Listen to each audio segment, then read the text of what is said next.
students, welcome again our free tutorial YouTube channel. This is Nisha Pamar. I am here going to teach you about accounting. Accounting में जो आपकी terms use होती हैं उनके बारे में हम लोग स्टडी कर रहे थे। तो मैंने आपको कुछ टर्म्स अभी तक एक्सप्लेन कर दी हैं और कुछ अभी भी और आपकी बची हुई हैं। तो आज की वीडियो में हम जो हमारी रिमेनिंग टर्म्स बची हैं हम उनके बारे में डिस्कस करेंगे। और इससे पहले वाली जितनी भी आपकी टर्म्स थी उन सबसे रिलेटेड वीडियोस के लिंक आपको नीचे डिस्क्रिप्शन बॉक्स में मिल जाएंगे। तो आज की जो हमारी फर्स्ट टर्म है वो है ट्रेड रिसीवेबल्स। तो ट्रेड रिसीवेबल्स वो होते हैं कि जब आपके बिजनेस में आप किसी बाहर वाली पार्टी को, किसी आउटसाइडर पार्टी को या फिर अपने कस्टमर्स को गुड्स प्रोवाइड करते हो या फिर कोई सर्विस प्रोवाइड करते हो, तो उसके बिहाफ पे आपको जो भी रिसिप्ट मिलती हैं, जो भी आपको अमाउंट मिलती है, तो वो आपकी ट्रेड रिसीवेबल्स में इंक्लूड होते हैं। इसमें आपकी दो चीज़ें आती हैं, first debtors, second bills receivables. Debtor कौन होंगे? डेटर वो होते हैं जिनको आपने सर्विस प्रोवाइड की, गुड्स आपने सेल की, लेकिन उन्होंने अभी तक आपके पैसे नहीं दिए। ठीक है, तो वो लोग आपके फ्यूचर में कभी देंगे, 2 महीने बाद, 3 महीने बाद, जितने टाइम पीरियड के बाद भी वो देना चाहें। तो जब तक वो आपकी फुल पेमेंट नहीं कर देंगे तो वो आपके क्या बन जाते हैं? डेटर। ठीक है, और डेटर को आप एज अ एसेट मानते हो क्योंकि वो आपकी इनकम है। आगे फ्यूचर में आपको होगी तो सही, 2 महीने बाद नहीं तो 3 महीने बाद, डेटर्स को तो पैसे देने पड़ते हैं, तो इसीलिए हम इसको अपनी एसेट मानते हैं। ठीक है, और बिल्स रिसीवेबल्स क्या होते हैं कि इन्हीं डेटर्स को अगर आप कोई बिल्स ऑफ एक्सचेंज आप दे देते हो, जो आपने गुड्स उनको प्रोवाइड की, उसके बदले में आप एक बिल बना के दे देते हो। बिल में आपका प्रॉपर लिखा होगा कि आपने ये सामान बेचा, साथ ही इतनी डेट को बेचा, कितना अमाउंट देना है और कितने महीने के बाद पेमेंट करनी है, तो वो सारा कुछ होता है। तो उस बिल को हम क्या बोलते हैं? Bills receivables. ठीक है, उसके बाद इसका नेक्स्ट हमारा पॉइंट है ट्रेड पेबल्स। तो ट्रेड पेबल्स क्या होते हैं? जस्ट सपोज ट्रेड रिसीवेबल्स जो होते हैं उसका बिल्कुल उल्टा होता है ट्रेड पेबल्स। ट्रेड रिसीवेबल में क्या हुआ था? वहाँ पे हमने लोगों को सर्विस प्रोवाइड की थी। यहाँ पे क्या होगा? आउटसाइडर पार्टीज हमें सर्विस प्रोवाइड करेगी या फिर हम किसी से कोई सामान परचेज करेंगे, तो उस टाइम पे जो हमें अमाउंट रिसीव होता है वो आपका ट्रेड पेबल्स में आता है। जैसे ट्रेड रिसीवेबल्स में आपके डेटर्स बनते थे, तो यहाँ पे आपके क्या बनेंगे? क्रेडिटर, बिकॉज उन लोगों को आपको पेमेंट करनी पड़ेगी। तो वो जो आउटसाइडर पार्टी है वो आपके क्या बन गए? क्रेडिटर बन गए। ठीक है, और क्रेडिटर्स हमारे लिए क्या होती है? लायबिलिटी, क्योंकि हमें उनकी पेमेंट देनी है, वो हमारे लिए एक तरह से एक्सपेंसेस है। ठीक है, और अगर वही क्रेडिटर हमें कोई बिल बना के देते हैं या फिर हम उस बिल को रिसीव कर लेते हैं, तो वो हमारे लिए क्या होता है? Bills payable. जब आप बिल लिखते हो तो वो आपका बिल्स रिसीवेबल होता है। जब आप बिल को रिसीव करते हो, जैसे सपोज 2 पार्टीज हैं, एक ने सामान बेचा, एक ने खरीदा, तो जो सामान बेच रहा है वो बंदा बिल बना के देगा, फिर जो आउटसाइडर पार्टी है वो उसको रिसीव करेगी। तो रिसीव करने के लिए आउटसाइडर पार्टी के लिए वो बिल्स रिसीवेबल हो गया, और जिस बंदे ने बिल एक्सेप्ट किया है उसके लिए वो क्या हो गया? Bills payable. ठीक है, इसके बाद हमारा नेक्स्ट पॉइंट है गुड्स। तो गुड्स क्या होती हैं? मैंने आपको सेल और परचेज वाला पॉइंट जब क्लियर किया था तो वहाँ पे भी बताया था कि गुड्स वो होती हैं जिनका हम बिजनेस कर रहे हैं, चाहे वो कुछ भी हो सकती हैं। आप शायद डायरेक्ट कोई सामान खरीद रहे हो, डायरेक्ट कंज्यूमर तक पहुंचा रहे हो, तो वो भी आपके लिए गुड्स हैं, या फिर आप रॉ मटेरियल परचेज करके देन उनको फिनिश्ड गुड में कन्वर्ट करके फिर अपने कंज्यूमर्स को दे रहे हो, तो वो भी आपका गुड्स हो गया। मतलब जिस भी चीज़ का आप बिजनेस कर रहे हो, जिस भी प्रोडक्ट का आप बिजनेस कर रहे हो, उसको हम बोलते हैं गुड्स। उसके बाद नेक्स्ट हमारा पॉइंट इसमें है कोस्ट। कोस्ट क्या होती है कि आपने जैसे कि कोई भी गुड आप परचेज कर रहे हो, ठीक है, वो जो परचेज प्राइस आपका है उसको आप बोलते हो कोस्ट। ठीक है, और उसमें आप कुछ प्रॉफिट इंक्लूड करके या फिर कुछ डिस्काउंट वगैरह देके उसको सेल कर देते हो, तो वो आपका सेल प्राइस हो जाता है। इसी में अगर आप किसी रॉ मटेरियल को परचेज़ किया, तो आपने रॉ मटेरियल परचेज़ किया, फिर आपने उसमें कुछ एक्टिविटीज़ की, कुछ जो भी आपने उसमें अमाउंट लगाया, तो वो सारा आप इंक्लूड करके उसकी कॉस्ट आ जाती है। ठीक है, और फिर उस कॉस्ट के बेसिस पे आप अपनी गुड्स का सेल प्राइस डिसाइड करते हो कि अब हम इसको इतने में सेल करेंगे, तो इसे हम बोलते हैं कॉस्ट। और कॉस्ट में आपके सारे एक्सपेंसेस आप इंक्लूड कर लेते हो, जो भी आपने एक्सपेंसेस उसमें पे किए। परचेज प्राइस हो गया आपका, फ्राइट हो गया, अगर आपने कोई इंस्टॉलेशन के लिए कोई एक्सपेंसेस किया है तो वो हो गया, वेजीज हो गए, कोई आपने और मैन्युफैक्चर के लिए कोई एक्सपेंसेस किया है, तो कॉस्ट में आपके सारे एक्सपेंसेस इंक्लूड होते हैं। ठीक है, फिर उसके बाद आप उसको सेल कर देते हो अपने प्रोडक्ट को। उसके बाद नेक्स्ट हमारा पॉइंट है वाउचर। तो वाउचर क्या होता है?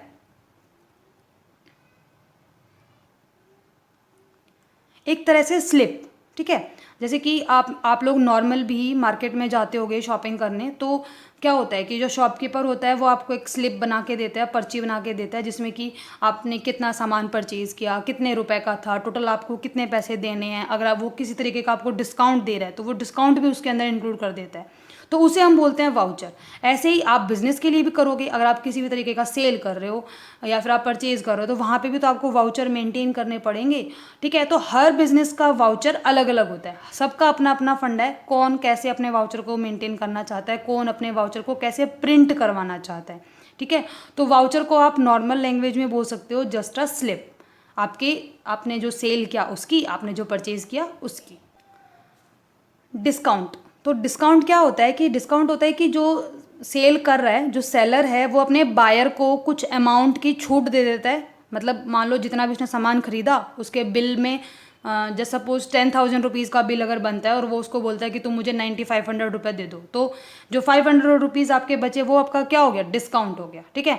डिस्काउंट आपका 2 टाइप्स का होता है, first is trade discount and second आपका होता है कैश डिस्काउंट। तो ट्रेड डिस्काउंट क्या होता है, ट्रेड डिस्काउंट होता है कि जो सेलर है वो अपनी सेल को इंक्रीज करने के लिए जो बायर को डिस्काउंट देता है उसे हम बोलते हैं ट्रेड डिस्काउंट। जैसे कि अगर आप अपने सामान को चाहते हो कि बहुत सारा सामान आपका बिक जाए, तो जैसे कि मॉल्स वगैरह में भी होता है, शॉप्स में भी होता है कि आप 2 खरीदो उसके बाद आपको 1 फ्री मिल जाएगा, 4 खरीदने पे 1 फ्री मिल जाएगा। तो उस तरह से क्या होता है कि उन लोगों की सेल इंक्रीज होगी। कस्टमर क्या सोचते हैं कि हम सिर्फ 2 परचेज करेंगे बट हमें 1 और एक्स्ट्रा मिल जाएगा।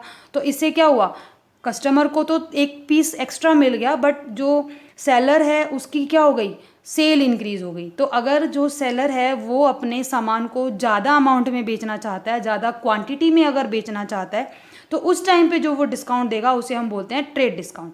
उसके बाद कैश डिस्काउंट क्या होता है, कैश डिस्काउंट अगर मान लो किसी कस्टमर ने आपसे बहुत सारा सामान खरीदा हुआ है लेकिन वो जितना पैसा उसका बन रहा है वो टाइम पे नहीं पे कर रहा है, तो उस टाइम पे आप उसकी पेमेंट को जल्दी पाने के लिए, इमीडिएटली पेमेंट के लिए आप जो उसको डिस्काउंट दोगे, जैसे सपोज आपके कस्टमर से आपके पैसे बन रहे हैं 1 लाख रुपीज़ बट वो नहीं दे पा रहा है, आप उसको बोलते हो कि तुम मुझे 95,000 दे दो लेकिन अभी मेरी पेमेंट कर दो, तो आपने 5,000 का क्या उसको दे दिया, डिस्काउंट दे दिया। तो वो डिस्काउंट कौन सा हो गया, कैश डिस्काउंट। तो सबसे मेन डिफरेंस क्या होता है इन दोनों में, ट्रेड डिस्काउंट होता है जब आप अपने मटेरियल को, अपने प्रोडक्ट को बल्क में बेचना चाहते हो तब जो डिस्काउंट दोगे वो ट्रेड डिस्काउंट। इसका अपोजिट, अगर आप अपनी पेमेंट को इमीडिएटली पाना चाहते हो, आप चाहते हो कि आपका कस्टमर आपको जल्दी से जल्दी अपनी पेमेंट कर दे, तो उस टाइम जो डिस्काउंट आप दोगे उसे हम बोलते हैं कैश डिस्काउंट।